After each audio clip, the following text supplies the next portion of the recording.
Hello buddies, welcome to my channel. ఈరోజు recipe carrot beetroot fry.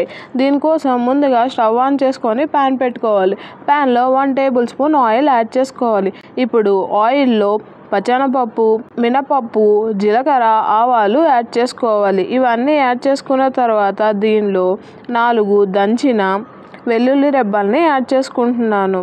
ఈ fry అయ్యేలోపు beetroot, carrot, పచ్చిమిర్చి, onions cut చేసుకొని పక్కన పెట్టుకోవాలి. ఈ తిరగమాత గింజలు ఫ్రై అయిన తర్వాత దీనిలో సన్నగా కట్ చేసిన పచ్చిమిర్చి యాడ్ చేసుకోవాలి. ఇవన్నీ మంచిగా ఫ్రై చేసుకోవాలి.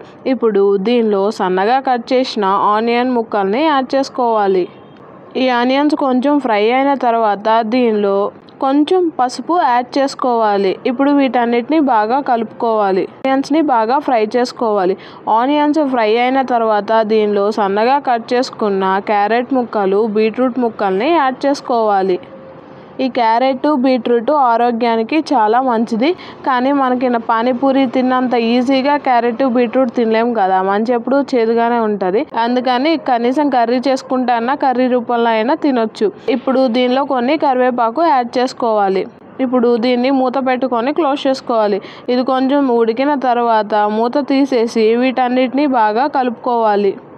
ఇవన్నీ బాగా కలుపుకున్న తర్వాత దీనిలో కొంచెం సాల్ట్ యాడ్ చేసుకోవాలి. సాల్ట్ యాడ్ చేసుకున్న తర్వాత వీటన్నిటిని మళ్ళీ ఒకసారి బాగా కలుపుకోవాలి. ఇప్పుడు దీనిలో కొంచెం కారం యాడ్ చేసుకోవాలి. వీటన్నిటిని బాగా కలుపుకోవాలి.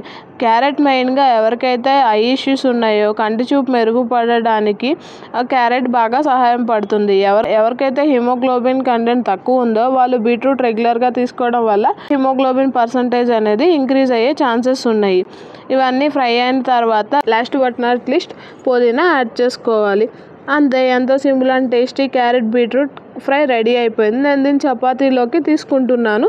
దీన్ని అన్నంలో కూడా తినొచ్చు. Thanks for watching. Until next time, Tata.